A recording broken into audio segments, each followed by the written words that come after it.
ஹரே கிருஷ்ணா. பாவங்களும் அதற்கான தண்டனைகளும், பாகம் 3, பதம் 8. அன்பிற்குரிய அரசனே, ஒருவன் பிறனது சட்டபூர்வமான மனைவி, மக்கள், பொருள் முதலியவற்றை தனதாக்கிக் கொண்டால் அவனது மரண வேளையில் யமதூதர்களின் கால கயிற்றினால் அவன் பலாத்காரமாக கட்டப்பட்டு தாமிஸ்ரம் என்னும் நரகலோகத்தில் தூக்கி எறியப்படுகிறான். அந்த இருள் நரகத்தில் அப்பாவம் செய்தவன் யமதூதர்களால் அடித்து மிரட்டி துன்புறுத்தப்படுகிறான். அவன் பசியால் வருந்துவான். ஆயினும் அவனுக்கு குடிப்பதற்கு கூட நீர் கொடுக்கப்படுவதில்லை. இவ்வாறான சீற்றம் கொண்ட யமதூதர்கள் அவனது கடுமையான துன்பத்துக்கு காரணமாகின்றனர். சில சமயம் அவர்களது தண்டனையின் வேதனை தாங்காது அவன் மூர்ச்சை அடைகின்றான். பதம் 9. அடுத்தவன் மனைவி மக்களை நயவஞ்சகமாக ஏமாற்றி அனுபவிப்பவன் அந்த தாமிஸ்ரம் என்னும் நரகத்தினை அடைகின்றான். அங்கே அவனது நிலை ஒரு மரம் அடிவேருடன் வெட்டி சாய்க்கப்படுவது போன்றதாகும். அந்த தாமிஸ்ரம் எனும் நரகத்தில் அவன் பல்வேறு கொடிய துன்பங்களுக்கு ஆளாகின்றான். அவன் தனது பார்வை மற்றும் புத்தியினை இழக்கச் செய்யும் அளவிற்கு துன்பம் கொடுமை வாய்ந்ததாகும். இக்காரணத்தினாலேயே கற்றறிந்த முனிவர்கள் இதனை அந்த தாமிஸ்ரம் என்று அழைக்கின்றனர். பதம் 10. ஒருவன் தனது மனைவி மக்கள் மற்றும் தனது உடல்களை காப்பதற்கு அல்லும் பகலும் கடினமாக உழைப்பதற்காகவே தனது உடலை ஏற்றுக்கொள்கின்றான். தன்னையும் தனது குடும்பத்தினரையும் காப்பதற்காக அவன் பிற உயிர்வாளிகளுக்கு எதிராக வன்முறையில் ஈடுபடுகிறான்.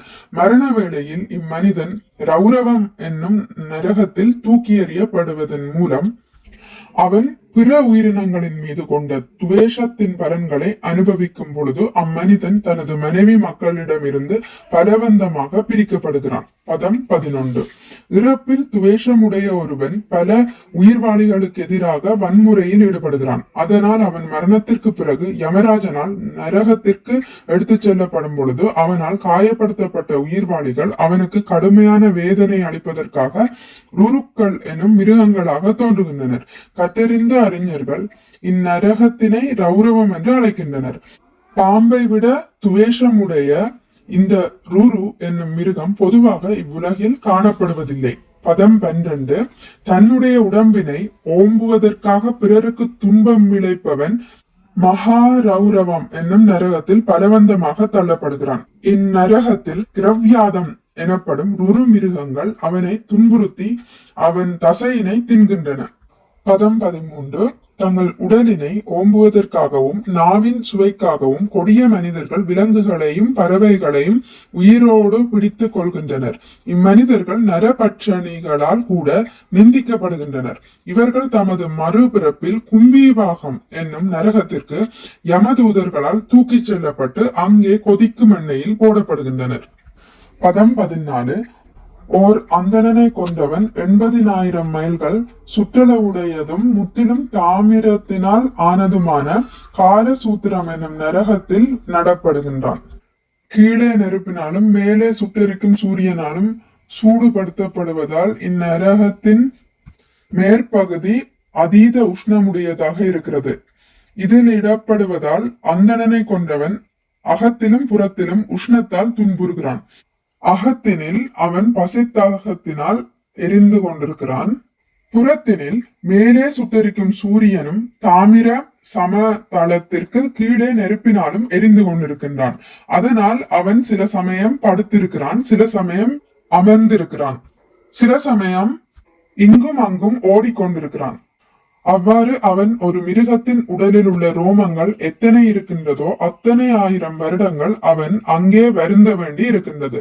பதம் 15. அவசர நிலை அல்லாத சூழ்நிலையிலும் ஒருவன் வேதங்களின் பாதையிலிருந்து விலகிச் சென்றான் என்றால் யமராஜாவின் தூதர்கள் அவனை அசிபத்ரவனம் எனும் நரகத்தில் தள்ளுகின்றனர்.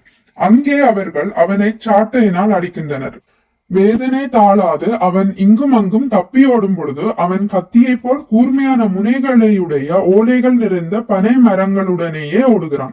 இவ்வாறு அவன் உடல் முழுவதும் காயம்பட்டு அடிதோறும் மயங்கி வீழ்ந்து, ஓ, நான் இனி என்ன செய்வேன், எவ்வாறு காப்பாற்றப்படுவேன் என்று கதறி அழுகிறான். ஏற்றுக்கொண்ட சமய நெறிகளிலிருந்து விலகி நடப்பவன் படம் பாடாகும் இது. பதம் 16. ஓர் அரசன் அல்லது அரசாங்க அதிகாரி குற்றம் செய்யாத ஒருவனை தண்டித்தாலோ அல்லது ஓர் அந்தணனுக்கு உடல் ரீதியாக தண்டனை வழங்கினாலோ அவனது மறுபிறப்பில் அவன் யமதூதர்களால் சூகர முகம் என்னும் நரகத்திற்கு கொண்டு செல்லப்படுகிறான். அங்கு அவன் யமதூதர்களால் சாறு எடுப்பதற்காக கரும்பு பிழியப்படுவது போல் பிழியப்படுகிறான்.